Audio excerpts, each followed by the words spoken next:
And now, live from beautiful Myrtle Beach, South Carolina, you're watching My Fellow Americans with your host, Spike Cohen. Yes!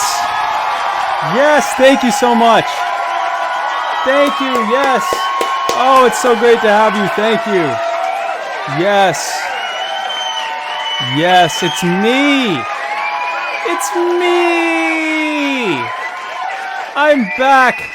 Yes, keep clapping.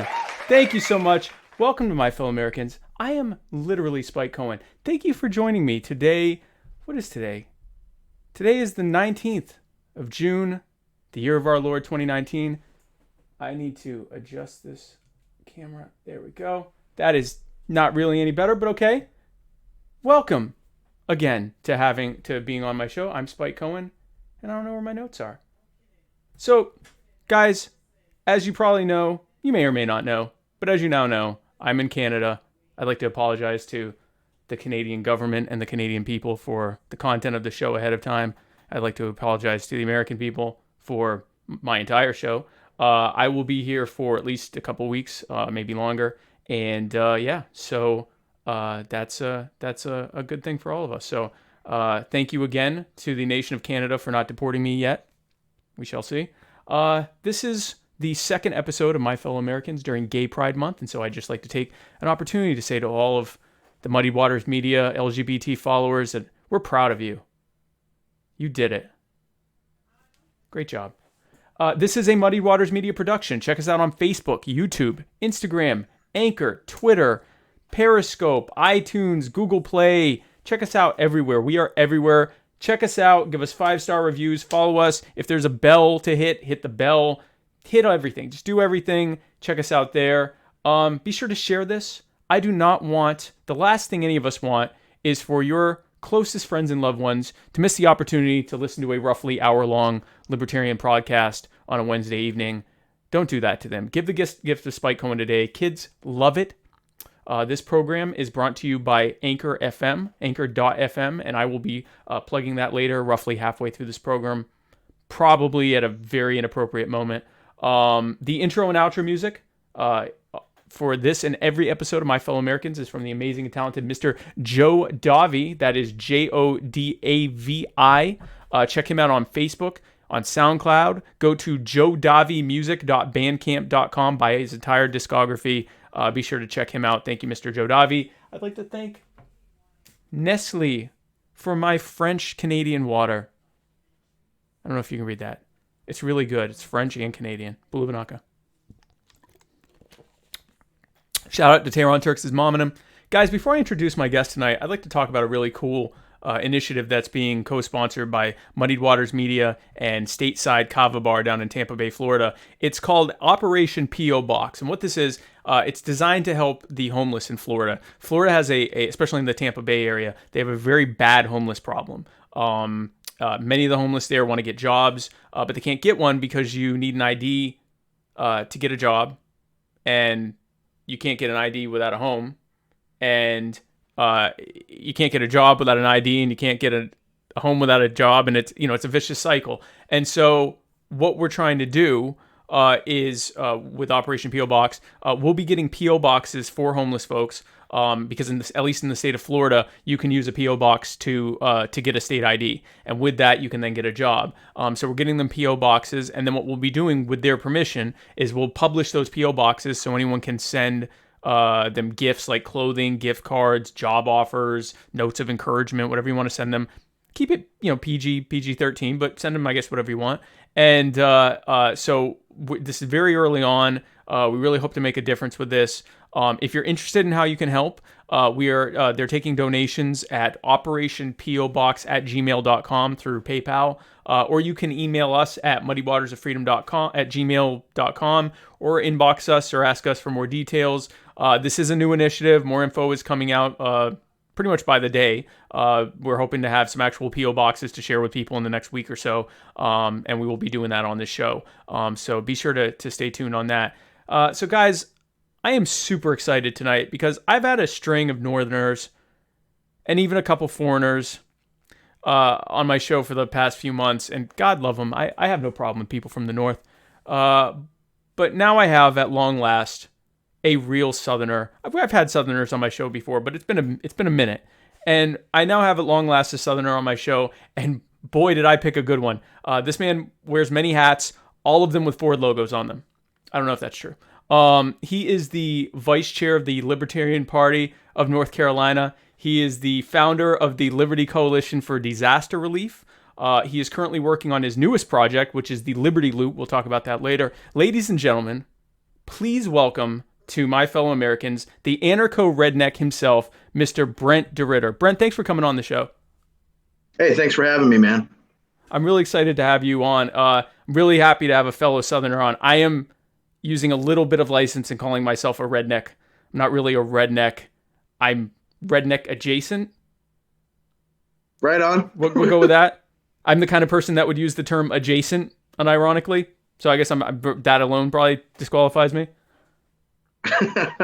Yeah, you probably get your coffee from a shop, right? Yeah. I actually don't. No, I drink tea, not coffee. Yeah, I'm that guy. Oh, wow. Yeah. Yeah. Totally never got a redneck card, huh? Can't even take it away. They would have never given.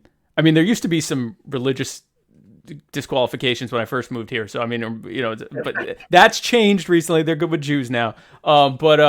Yeah. So, I mean, I was raised in the South, but my parents are both from New England. So that shows in my daily, in the way I carry myself. So, but thank you for coming on. And guys, be sure to comment with any questions and thoughts. And Brent and I will tell you if you are right or wrong. Now, Brent, as I mentioned briefly in your introduction, you're an anarchist, if I'm not mistaken. I am. And the first thing I ask my guests when they first come on is, how did you get to your current political beliefs? So how would you say you got to where you are being an anarchist? Would you say it was like an aha moment or more of a gradual evolution over time? Or tell us about that. No, it was a total aha moment. I realized the Republican Party left small government Republicans in the dust a while ago. And I was young and excited about politics and was excited about the Republican Party up until that point. And I decided I better not lose that enthusiasm and find something else. And I found the LP. And when I did, man, I went from like really right-leaning Republican to anarchist within just a few days. So you skipped minarchist and went straight to anarchist. Yeah. There was no real progression. I wrapped my mind around the general idea, and I was like, oh, it's, if I want something or if I think something, I need to convince other people it's a good idea. It's not cool to use guns. And then I just applied that to everything. And yeah, got there real quick.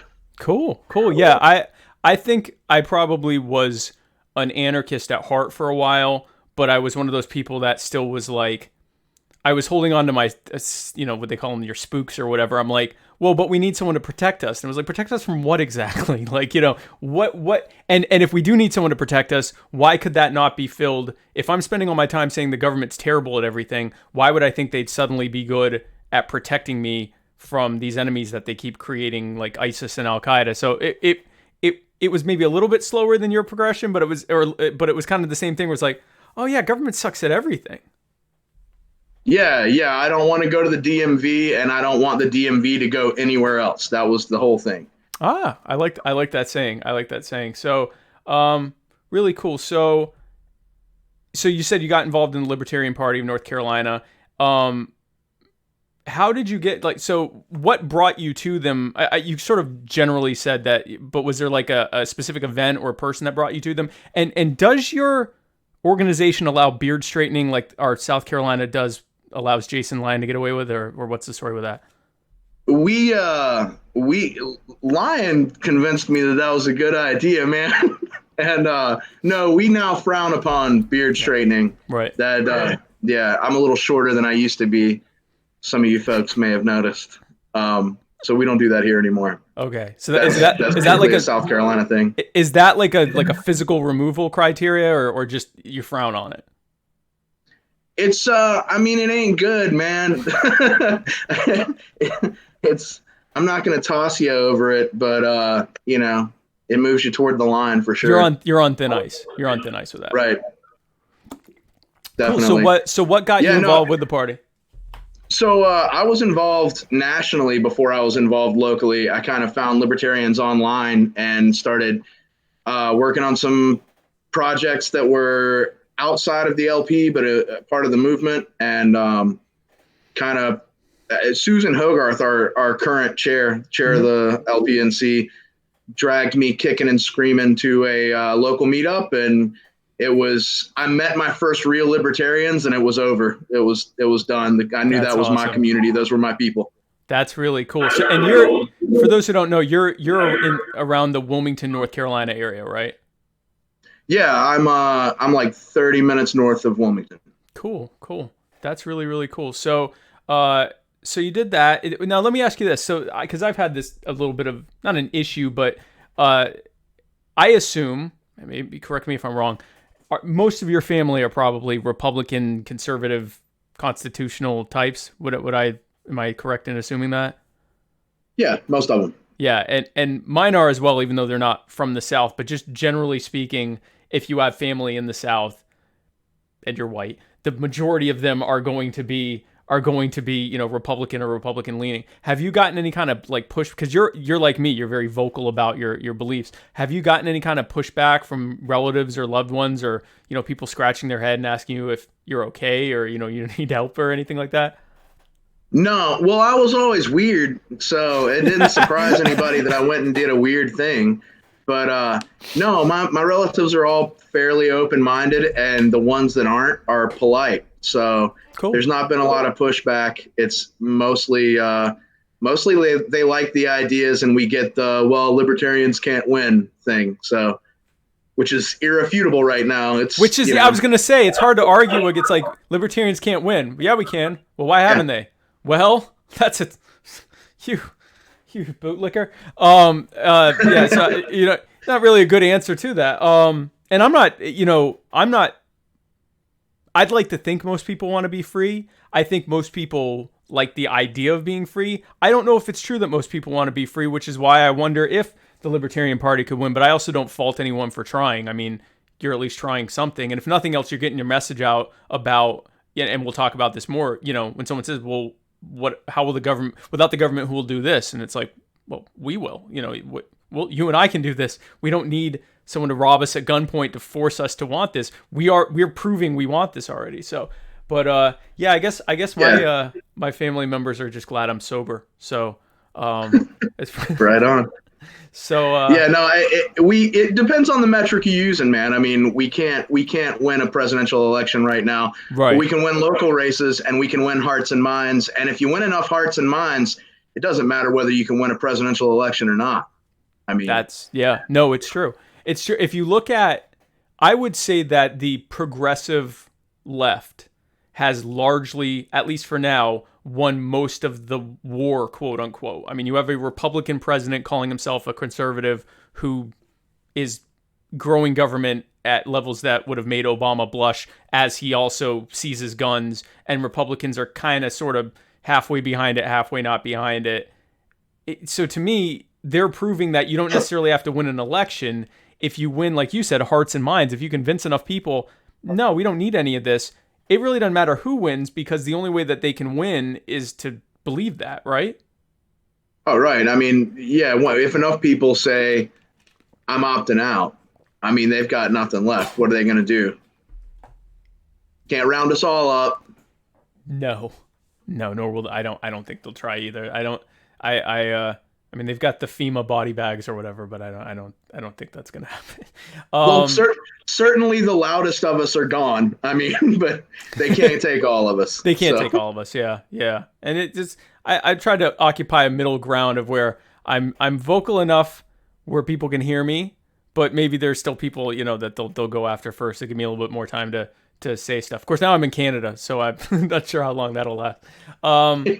So speaking of FEMA camps, the Liberty Coalition for Disaster Relief. This is an organization that you organize people to help on the scene during and after natural disasters. And you have a really cool story about how that started. Tell us about how this came to be. Oh, I was hanging out in the bedroom, working with Anarchist ambassadors. which is another organization I helped found. The idea being that anarchists were tired of being told to that without government we'd all fade away, and our answer to without government who will was we will, and we started doing things to make our communities better, and we were feeding the homeless and educating people, and did a lot of different projects. And my daughter walks into the bedroom, and I'm sitting there in my underwear working away at the computer, and she's like, we've got to help these people in Texas. The hurricane's hit in Texas, and we got to do something.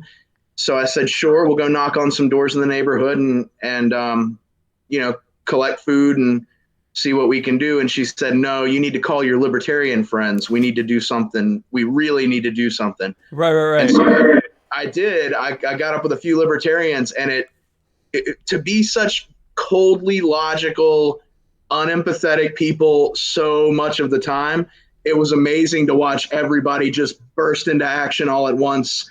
We had people driving down within hours of me asking for help. I mean, that's so cool. That's so cool. It was great. That is so cool. Now that was Hurricane Harvey, right? Right. So 2017? 2016? 2017. 2017, yeah.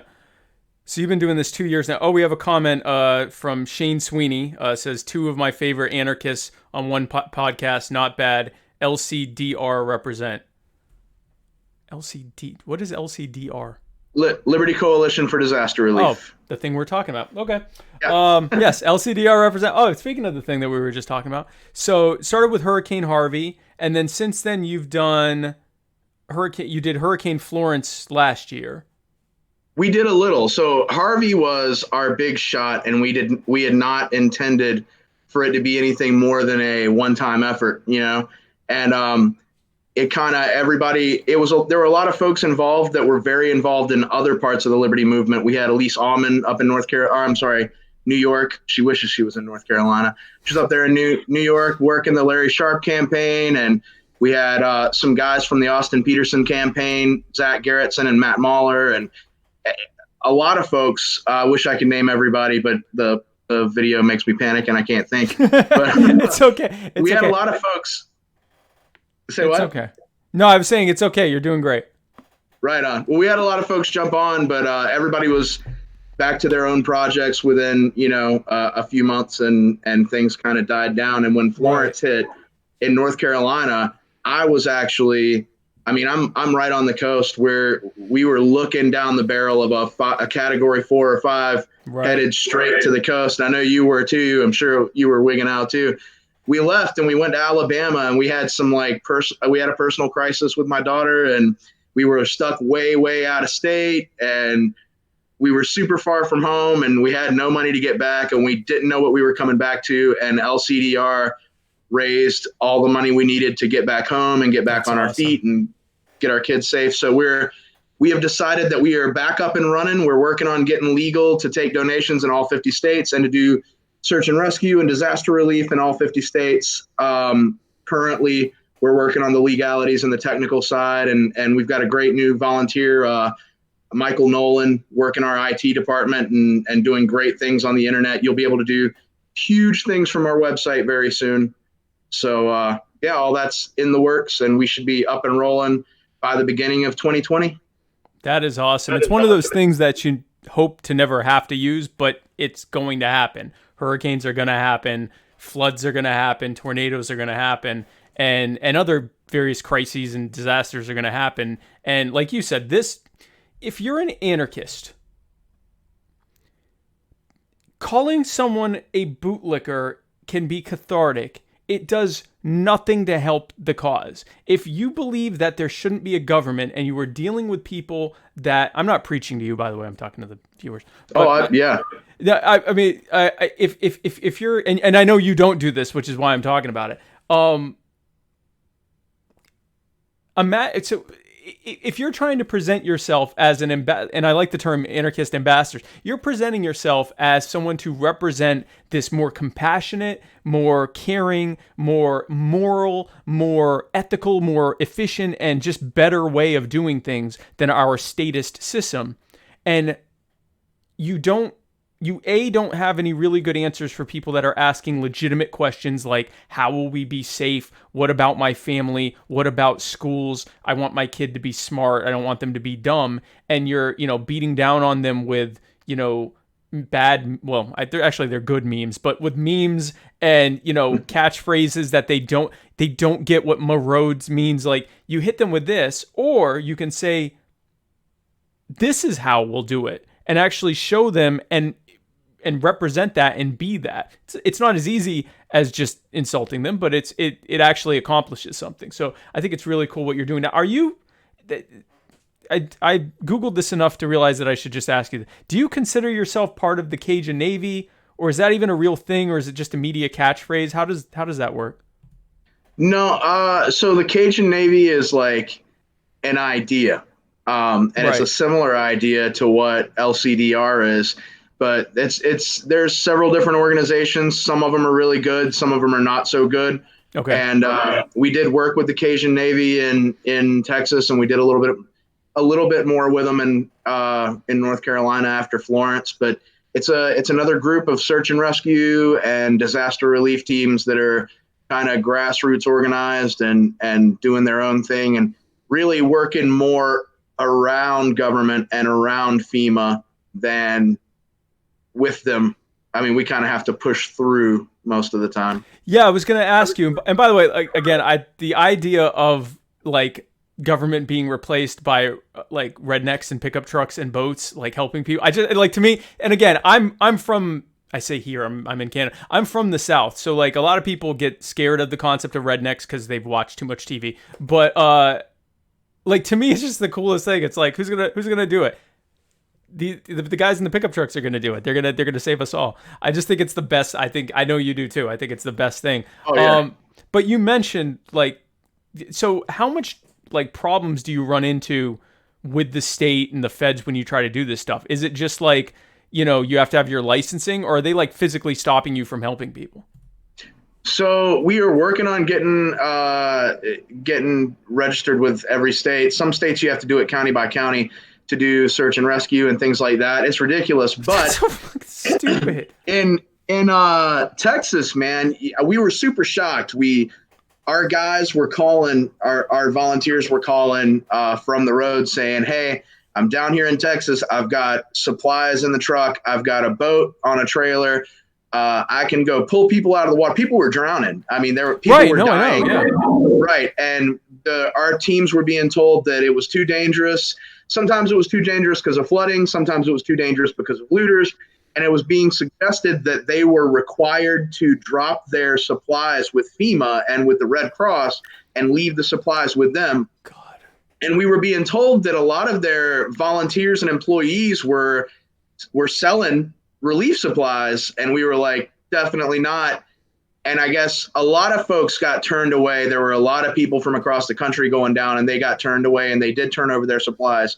But this was a lot of libertarians and a lot of rednecks, and they just kind of locked and loaded. And they were either like, well, we're going, like a few guys were like, yeah, we'll go back home. And they just turned around and right.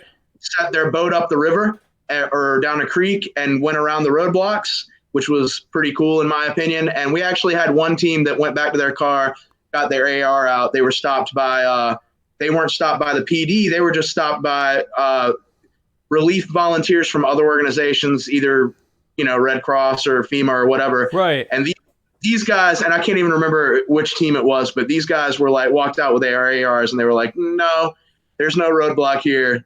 Move. What roadblock? Listen, this is, I mean, and this is, so this sounds like the disaster relief version of when people try to help the homeless and the county health people come out and pour bleach on it and everyone gets arrested. Like, I guess that's another way to answer without government who will do X is like the people that the government actively stops from doing X.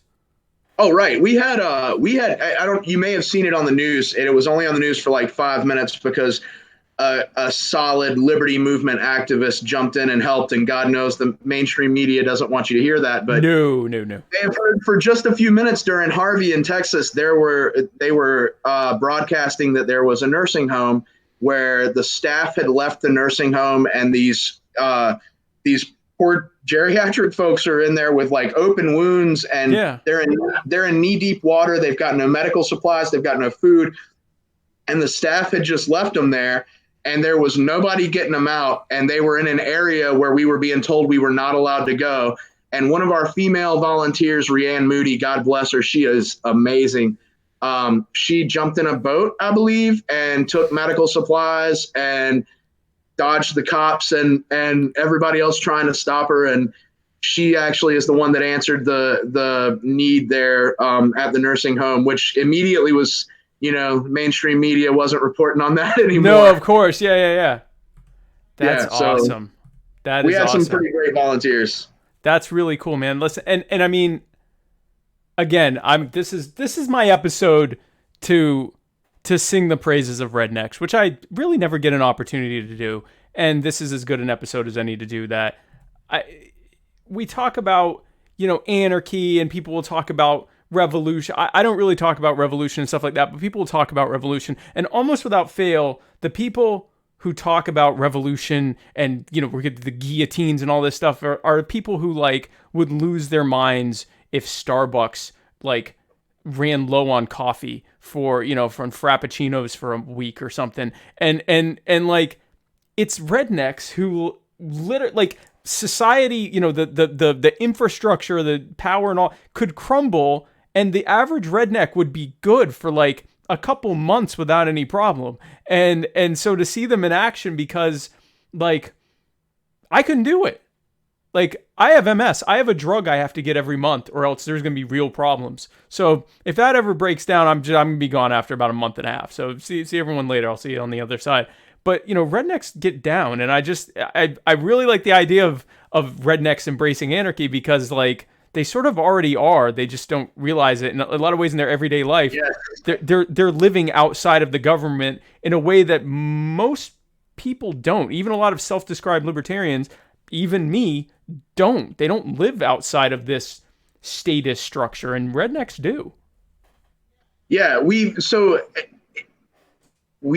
I'm, just south of and east of Appalachia. And yeah, this is how we're raised. The idea of leaving everybody alone and treating other people how you want to be treated, and, property rights and non-aggression, the non-initiation of force, those are all instilled in us as children. And then despite what we're told when we're kids, our parents raise us in a community and with a government that brainwashes us and teaches us to do different. But yeah, I mean, it's true that you've learned by, age 5, you've learned everything you need to know about politics. And I think that's especially true in a redneck community or in a Southern community where everybody's got that weird uncle or that, weird neighbor that we all know is a lunatic, but we're like, hey, live and let live, Right.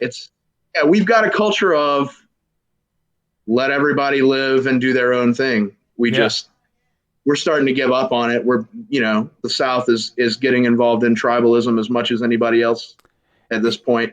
Yeah, well, I mean, it's what happens. You get something shoved down your throat. You get told that the only way that you can fight this is by joining another group that's going to shove it down their throats instead. And I mean, and I'm not going to try to whitewash Southern history. I mean, there's all sorts of, I'm not going to try to pretend that opposition to some ways that Southerners came out of the vacuum, out of nothing. I mean, if you look at slavery and segregation, all of those things, I'm not trying to whitewash a lot of, Southern history, but I think the average Southerner right now, just like the average person, but especially like the average, what I would consider a redneck, like, even if they're a military vet, even if they have friends in the police, even if they think the government should be stopping, foreigners from coming in or whatever, at the core of everything, if you really break down what it is they want to be left the hell alone.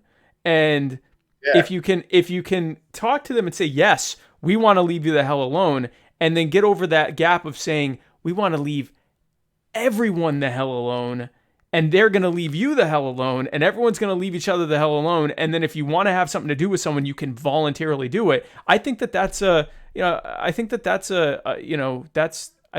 lot easier to sell that to them than to a lot of other people. No? Yeah, it's not a hard sell in the South. I mean, I've got a lot of.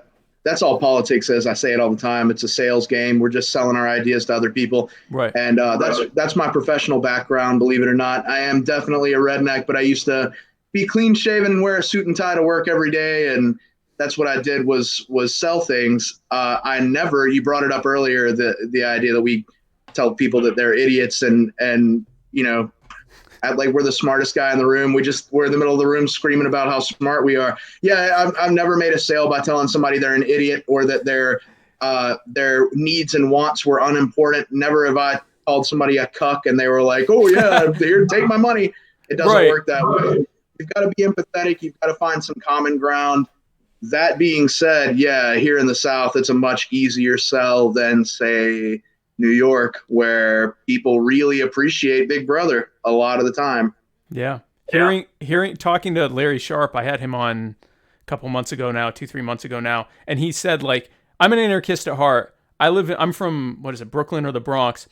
They don't want to hear about anarchy. They want to hear about schools and roads and the transit system. Like, they're in a completely different world. If you start talking to them about aggression and the nature of the state, they have zero interest in any of that. Whereas, like, I think a lot of rednecks really, they're like, yeah, I get that. So I think they could. So speaking of sales, terrible segue. I have to sell something for about 30 seconds, so bear with me. Guys, if anyone's out there looking to make a podcast, you should use Anchor.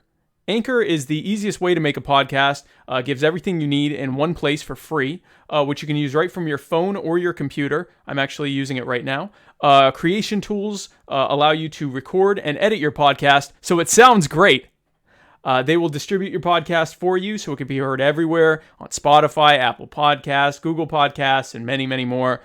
You can even make money from your podcast. I know you probably think that that's a pipe dream, and it a lot of the time is, but you actually can make money from your podcast with no minimum listenership. We've actually started making money with ours now, thanks to Anchor.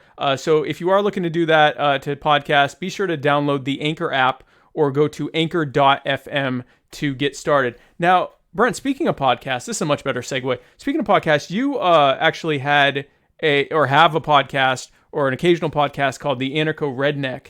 I watched the episode where it was you hosted a debate between Joshua Smith and Mike Shipley on your podcast, and you were co-hosted by the always dressed to the nines Ryan Teeter. Do you plan on doing any more of that, or is that kind of on ice while you're working on other stuff, or what's going on with the Anarcho-Redneck? That was I actually created the Anarcho-Redneck page as a joke. A buddy of mine, Zach Garrettson, started calling me the Anarcho-Redneck when I made a point that I don't use a qualifier. I'm just a redneck. So I'm sorry.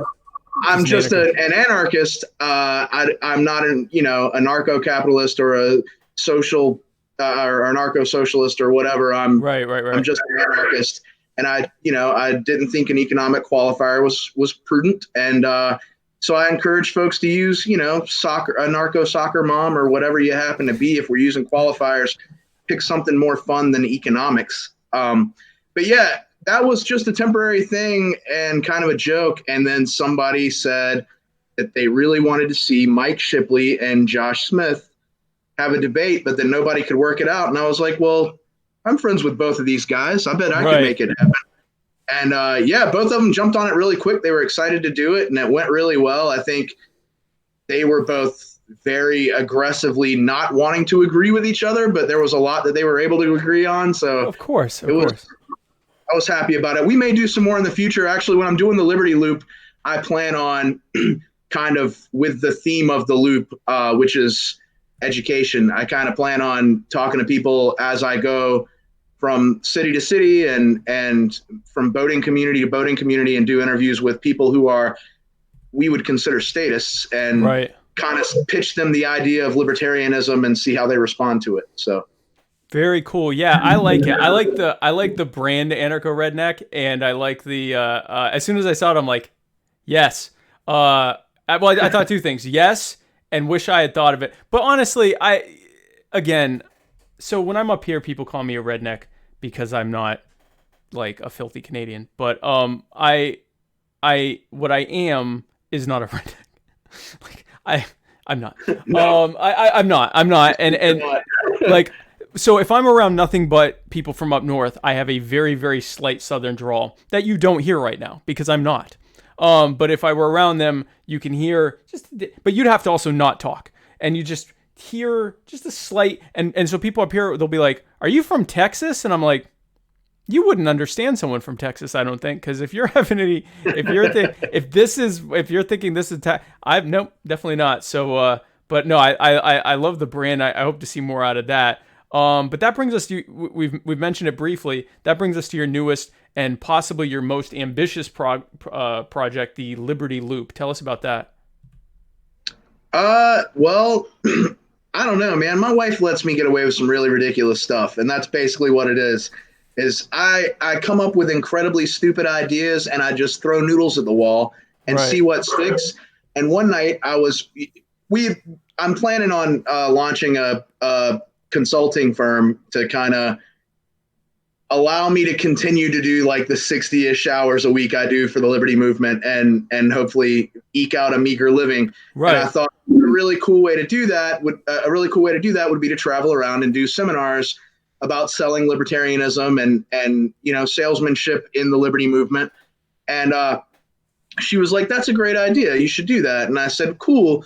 And we're moving on to a houseboat. And I was like, "Well, we should get on the houseboat and do the Great Loop, which is the Intercoastal Waterway on the East Coast." Yeah, while you're saying that, let me pull up a picture of the Great Loop for reference. Go ahead. Right on.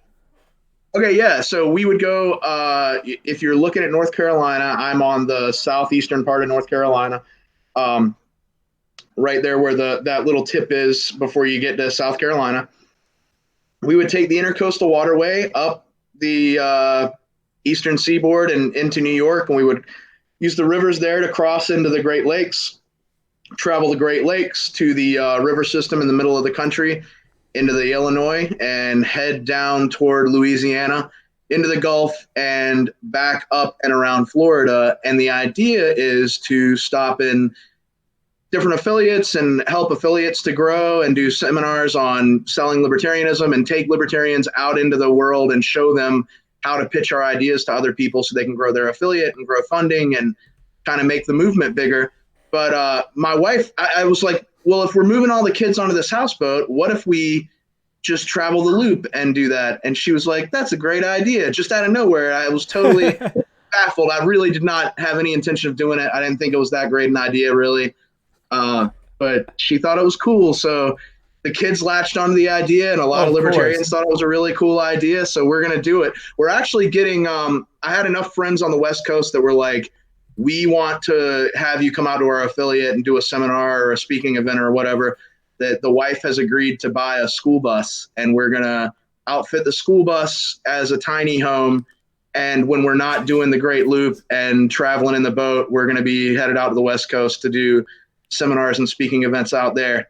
And we'll just see how long I can travel around and do this, and how long people will put up with me, and how long it is before she threatens me with divorce. So hopefully it's a while. Hopefully you get at least a few years of marriage out of this, because let me take this.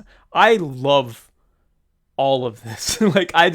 I love the whole idea. There's so many different parts of it I love. First of all, I love the idea of you traveling around spreading liberty and helping local and regional affiliates and all that. I love the idea of both anarchist evangelism and redneck evangelism fused together on a tiny house and a houseboat. The whole thing, I am in love with all. I freaking love. So this was not, so I was going to, this was not your daughter storming into your room and telling you to do this again. This was your idea. No, that was the hardest one to convince, was the 14-year-old. Everybody else thought it was a great idea. Emily, who spurred us into founding the Liberty Coalition for Disaster Relief, was the one that was least excited about it. It really took some convincing and some bribery, and likely bribery in the near future. I was going to say continued bribery. Was that like a school thing? She was going to miss her friends, or just? No, we've been homeschooling for a couple of years now, and we love it. Yeah, so we'll continue homeschooling, and she'll make friends in all parts of the country. It'll be great for her. That is she'll totally be okay. I keep telling her you'll totally be fine. Oh yeah. She's gonna love it. I mean, it sounds. I'm gonna can I tag along for a little bit of it? Like a couple. So yeah, we are encouraging, actually. It's safer and more fun with a community. So people keep going, hey, can I come with you for, this part stretch? Yeah. of this part of your trip? And the answer is absolutely. Hit me up on Facebook and let me know where you want to go. If you want to tag along for the whole trip, I mean, just make sure you got a boat that's up for it. And if you don't, do it anyway. It'll still be fun. Just tow along. So if it floats, It'll be a then we should blast. be okay.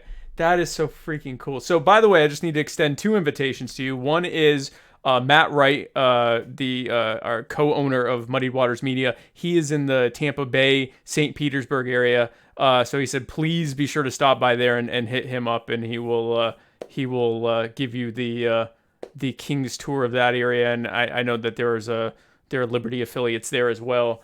They actually just had a convention there, I think, in Tampa or St. Pete or something. Anyway, and then the other so I will actually be on the ass end of your trip in Myrtle Beach.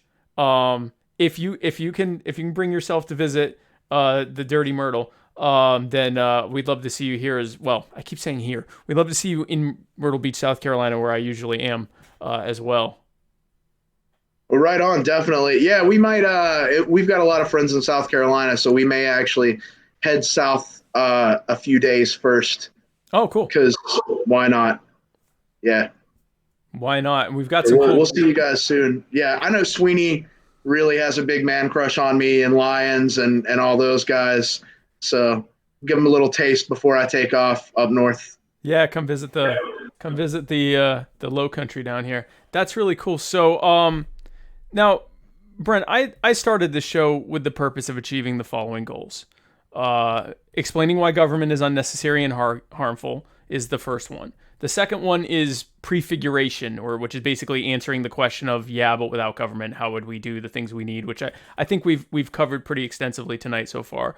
The third one is, and this is probably, I guess, the holy grail or the hardest part, which is showing libertarians how to actually relate to people and spread the liberty movement, which is apparently anathema to many. I mean, many of us just are averse to relating to normies and making basic human communication with them. I think a lot of us joined this movement because we've been so spurned by the rest of society that it's almost like, well, screw them. I don't care what happens to them. And it's like, yeah, but you kind of need them because right now we're in this sort of forced dissociation. And, of course, the fourth reason for the show is to demonstrate that only I am right at all times. And I don't expect anyone's help in that. But to speak on the third goal, like you mentioned, you have a background in sales management, correct? Yeah, I was a salesman for a long time. And I was actually, there's not a lot of things I'm great at. Sales is it. I was a sales trainer. I was a salesman. I can sell anything to anybody, anytime, anywhere. That is what I do. And that is the biggest problem we have in the Libertarian Party and the Liberty Movement is there's a severe lack of salesmanship and there's very little empathy when we're trying to convey our ideas. And there's not really a difference between, I mean, there is some difference, but in the core of what we're doing, there's not really a difference between sales messaging and political messaging, right? Like, I mean, it's the same structure of what you're trying to relate to and then pass on to the consumer or prospect or whatever you want to call them, the person you're speaking with. Yeah, absolutely. Yeah. So I always tell people that there's no difference. I've never found a difference. The idea, what we're selling our ideas.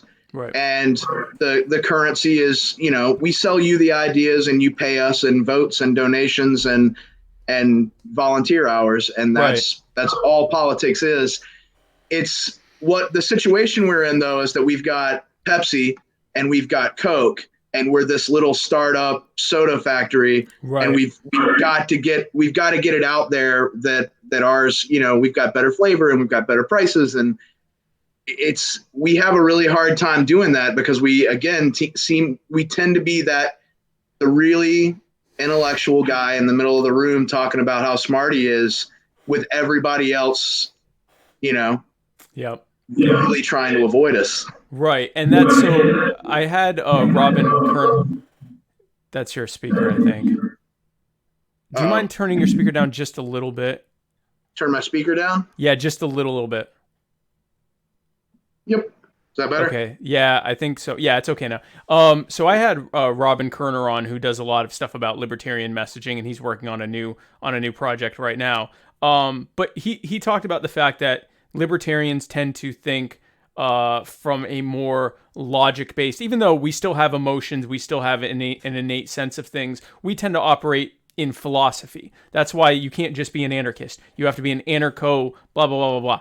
And then even within that, then there are different, factions within those groups. And it's because it's philosophy based. And that's a good thing, because philosophy is what ideas are born out of. And if you can be philosophically consistent, then that means you're building something that's going to actually work.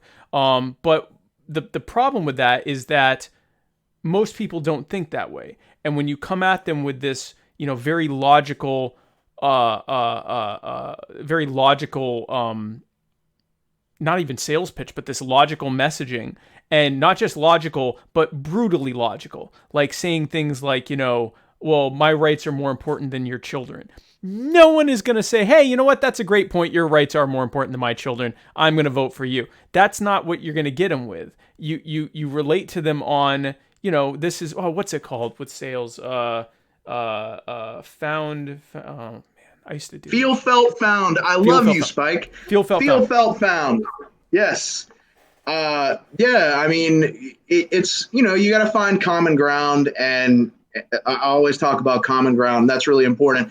So if somebody tells you, if you're talking to somebody and they tell you that they're really interested in universal health care, the libertarian response tends to be, your health care is not my problem, which is a terrible response. It's right. Not, now the conversation's over. We're all done talking because you're a jerk that doesn't care about what I need. Yep.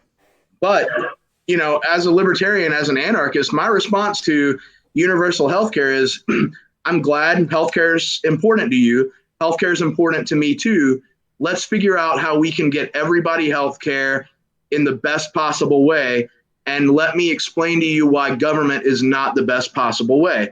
Right. You can say the messaging thing, man. You can say anything that Arvin Vohra says that gets a really visceral negative reaction. Right. I can say he doesn't say, there is very little that we disagree on. Right. And that's the thing. Exactly. Yeah. Yeah, it's just the way he says it. So yeah. The first part of it is knowing how to get your message out there, and how to say, rather than police are welfare whores, murderous welfare whores, we could say something like, in the system we live in now, police are currently are pushed to criminalize victimless crimes. Right. I want a society where police are expected to do less work, to put their lives at risk much less often, and get paid significantly more by the private market, right? And that's a lot better than your murderous welfare horse. It resonates better with police, who I would prefer be on our side when things start to go bad, when things start to change. Instead of changing hearts and minds mean that's one less gun pointed in my face. Right. And I prefer that. But you brought up feel, felt, found, and that's great. It's a little more advanced. So when somebody gives you an objection to libertarianism, in sales, we use feel, felt, found. I understand how you feel. Yep. Many people have felt the same way. What they have found is, and that's how you offer your rebuttal. You don't say you're a moron and here's why you're a moron. You're still saying you're a moron. It's okay to tell somebody they're an idiot. You have to do it in a very polite way. You're an idiot because, right? Very gently. And if it weren't for people gently telling me what an idiot I was, I never would have become an anarchist. I never would have found libertarianism. And I wouldn't be working for the party like as much as I am. So it's really important that we give up the idea that we are right, and so we can be jerks about it, and embrace the idea that we are right, and we need to gently make everyone else right too. Yeah, because it's not working. So right. I beg most of you, I beg all of you, most of whom have not always, I've met a handful of people that are like, I've always been an anarchist, and I'm not sure I believed them when they said that. I certainly was not. when I get one thing that has helped me, when I'm in these, internet debates or in-person debates, and they're talking to me about, they're fine with child separation because these illegals are coming and taking our jobs, and they're going to end up on our welfare system. And did you hear that poor girl out in California got killed by that illegal? I don't care what happens to their kids. I try to remember that I was maybe not quite that brutally there, but I was there where I would say, well, I think that's terrible what's happening, but we got to keep these illegals out. I mean, there's danger, and they're coming and getting on our welfare system, and for those who don't believe that, but they are on the side of, for example, forcing people to, bake cakes for gay weddings, or forcing people to use gender pronouns that they don't agree with, or whatever it is, your thing, your kink of what you think the government should be forcing people to do at gunpoint.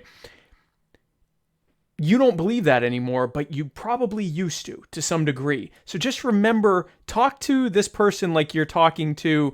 So I say to myself, pretend you're talking to 2013 Spike or 2011 Spike.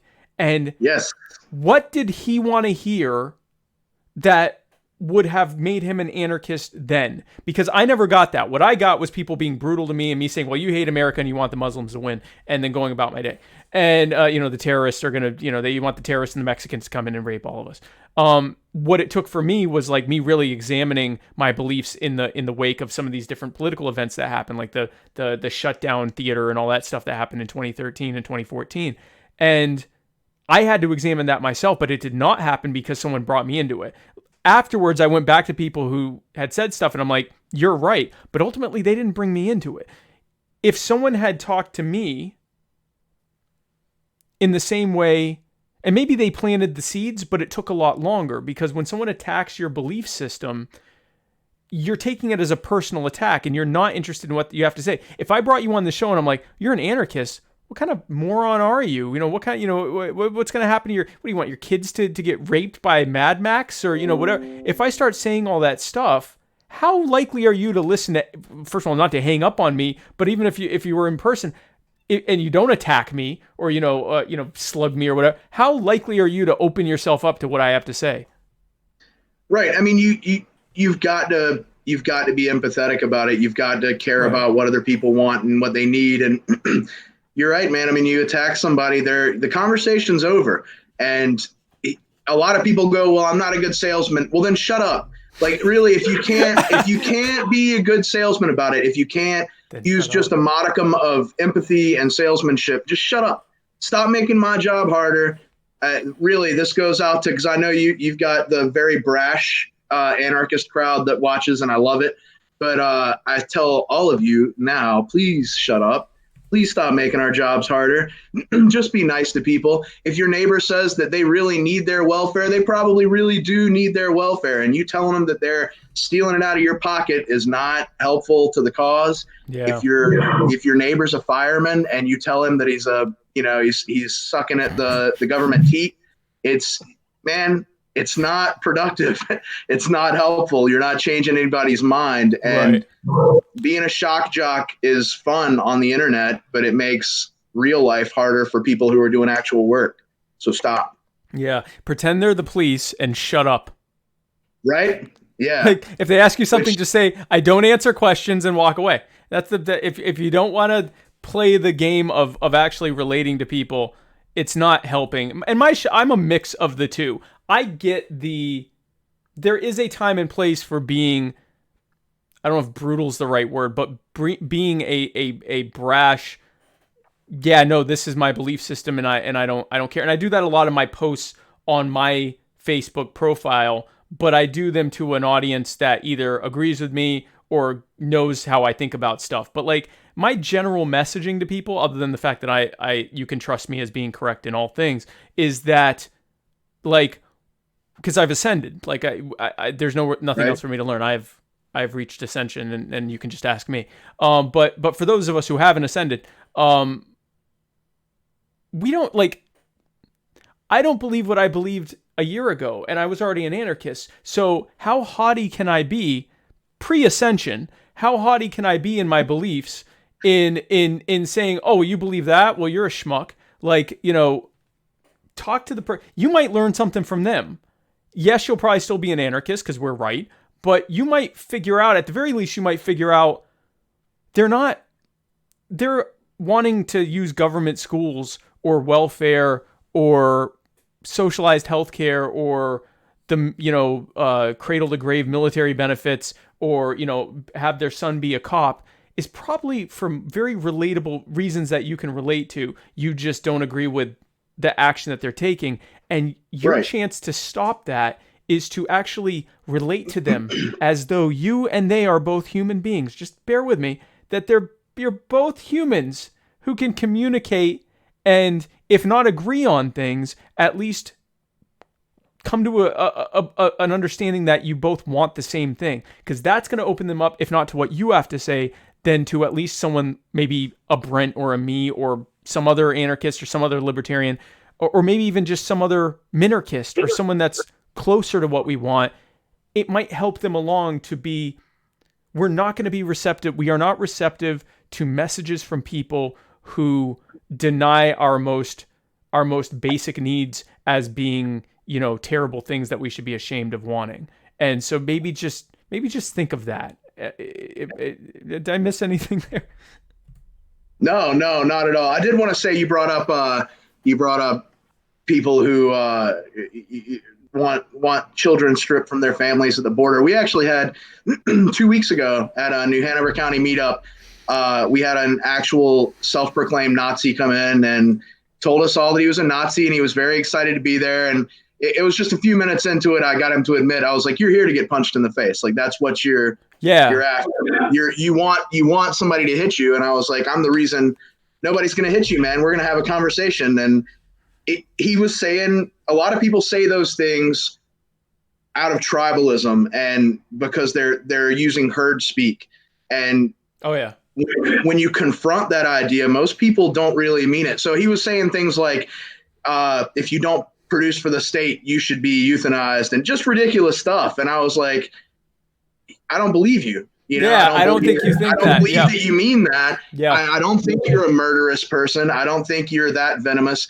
I think you're after a little bit of attention, and you're probably a really good-hearted dude that doesn't want to do that to anybody. And the guy fell apart right there. His whole thing was just broken down, and he was like, for the rest of the time he sat there, he was really interested in our ideas and was just kind of soaking up what was going on. And I mean, that was being confronted with a Nazi in a room that, by the way, that had two Jews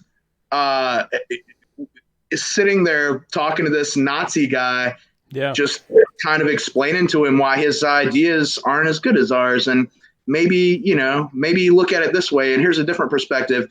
And he actually left the meeting and leans in and goes, a lot of your ideas are pretty solid and they're better than mine, and I'll be back. So yeah, just a minimal amount of good messaging, a modicum of salesmanship can really turn folks around. And we convert, communists to anarchists and libertarians on a regular basis here. So that's awesome. I mean, listen, if you can relate to a Nazi or relate to not Nazism, but relate to that person who is claiming to be a Nazi. Yeah, careful. I'm already wearing the redneck moniker. It does not take people long to jump from there to Nazi. No. And that's the thing. That's why I was being clear on that. Like, if you can relate to a human being who comes in going, yeah, you should be euthanized because you're not helping the state or whatever crap. That, like you said, and I would have said, like, I don't believe you. You're here in front of us, so I don't believe you, because why are you here? You're here, and I think you nailed it. He wanted to get punched so he could be the next internet Nazi that got punched and, get whatever attention, like, or whatever negative. He came for negative attention, and instead he had people say, no, we get it. You're lonely. Like, we can be friends and talk about this because that's garbage. You don't believe that garbage. If you can do that with a Nazi, then you can do it with a Democrat or a Republican, most of whom are just kind of moderate. They don't like Donald Trump, or they don't like Alexandria Ocasio-Cortez or whatever, but like, they're not these like caricatures of Democrats and Republicans. Some are, but most of them are not. They're just like, they are just worried about, if the roads are going to get fixed, like we joke about the roads, but they are worried about the roads. They need to get to work, and their taxes it's a legitimate concern. It's a thing that they should care about. If they don't worry about what happens to the roads, then they're idiots. Why would you not empathize with that and say, hey, roads existed before government, and here's how we'll do it tomorrow? It's pretty simple stuff. Yeah, we're so offended by the question, what about the roads? And we think it's so funny. I mean, it's legit. I want to be able to get to work. I need to be able to get to Food Lion. How am I going to buy my industrial sized tub of mayonnaise if I can't get to Costco? It's important. That's a personal attack against me. I don't like mayonnaise, but I do like buying giant tubs of things from Costco. Mostly smoked meats and fish and sauerkraut, because I am Jewish. So when here are the things I most commonly hear with my normie social circle and friends and my wife are because my wife is not an anarchist, she is a Canadian. Well, like pretty, it all washes out. What's that? She's real pretty. It's a wash. She is gorgeous. Her politics are gorgeous. But when they'll ask, here are the things I hear often. What about roads? How do we not end up like Somalia? How do we, what about my kids and education? Who's going to keep us safe from China, the terrorist, name your thing? Who's going to keep us safe from people coming to take my job? And we laugh about this because it's something we hear all the time, but these are all legitimate things. No one wants this place to become like Somalia. That is a legit, if what you've related to your whole life, if what you've heard of when you think of anarchy is Somalia, Mad Max, and people with, balaclavas on throwing Molotov cocktails at cops trying to help people cross the street and, try to keep traffic going, those are legitimate concerns. You're coming at these people and saying, I'm an anarchist. What would that have sounded like to you 5 years ago, 10 years ago, whenever you were not an anarchist and had not really been exposed to it? What on earth would that have sounded like to you?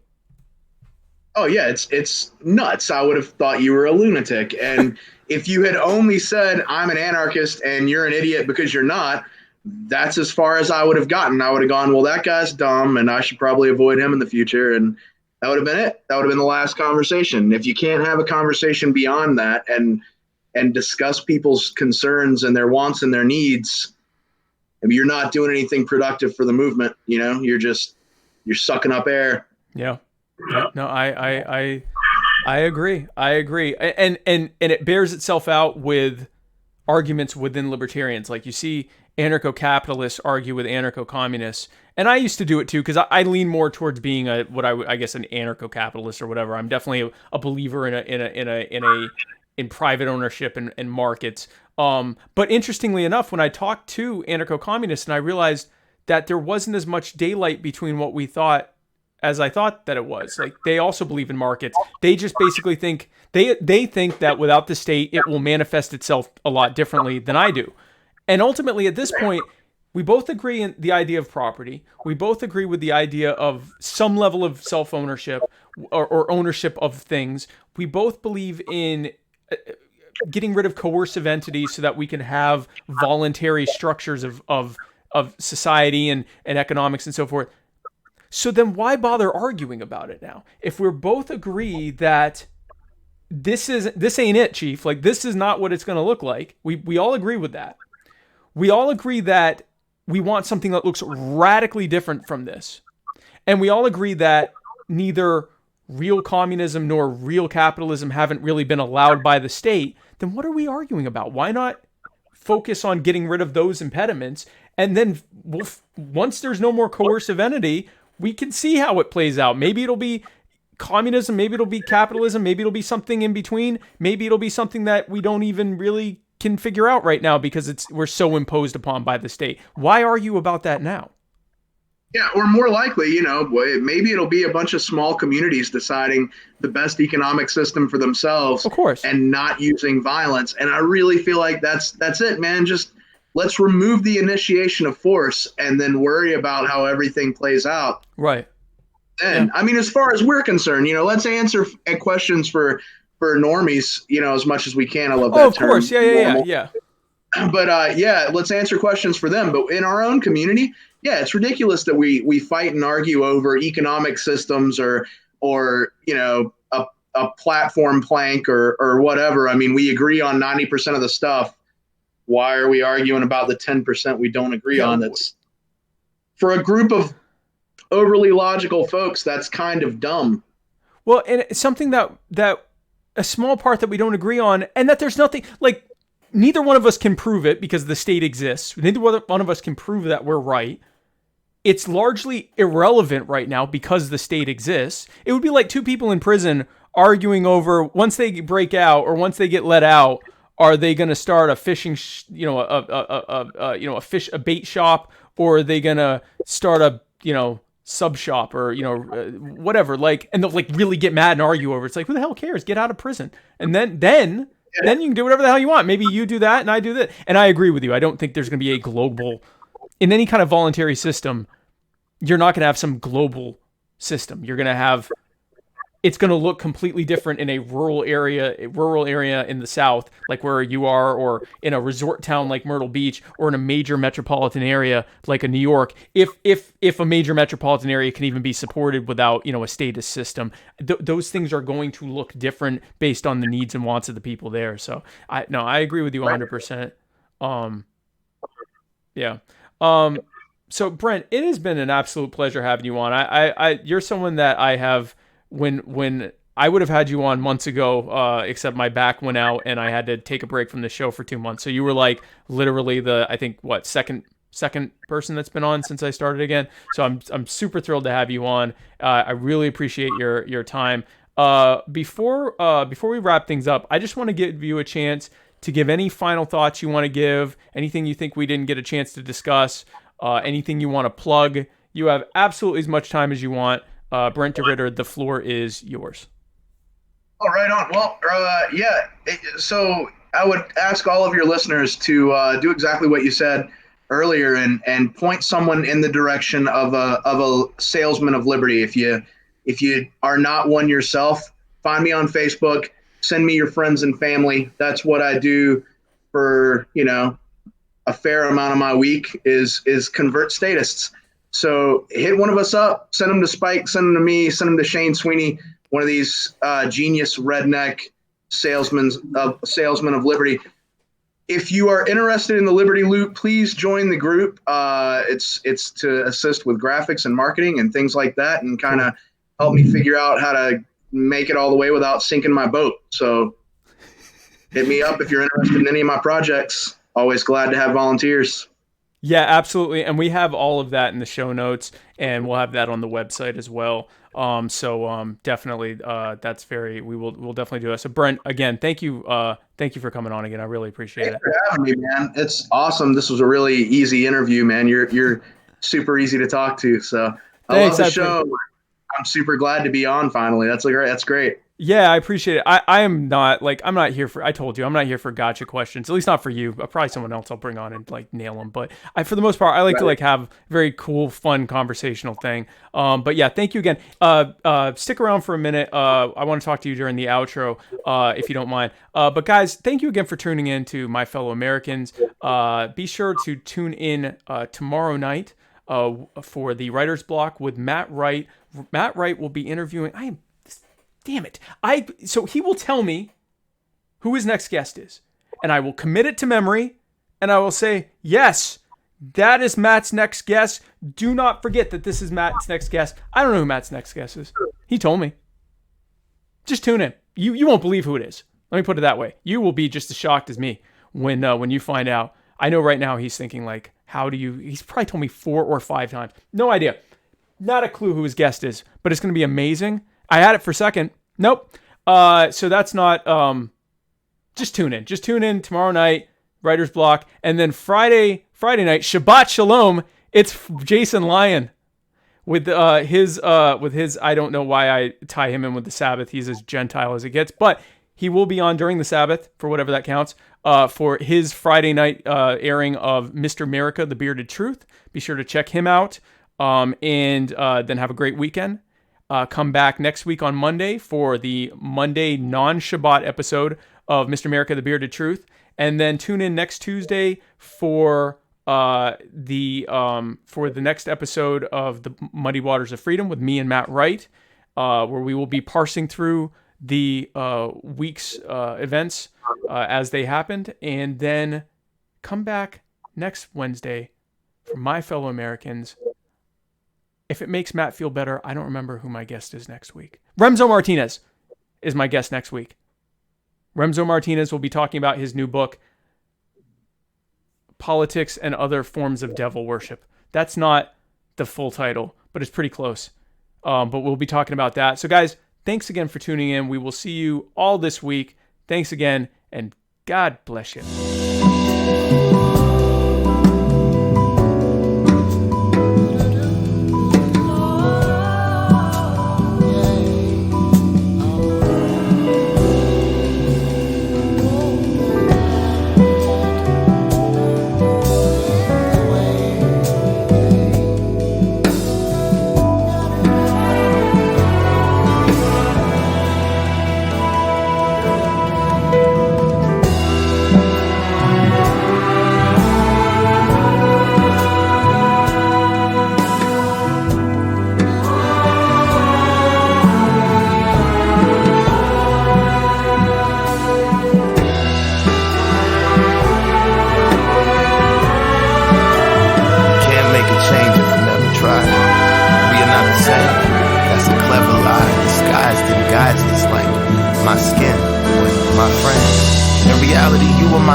They say about an eye for an eye in a time when the blind lead the blind. Who am I to deny? I would cry when a loved one dies. I recognize that body outside, but the holes in the body that was alive. Now confined to a chalk outline. Find out how, but you never know why. It ain't even make it to the news at 9. It ain't even make it to the news at 9. That's my sister, mother, father, brother, son. That's one of mine. All these years I close my eyes, open up to only find I'm in line. There's a pointless murder happening all the time. Either lose your life or mine.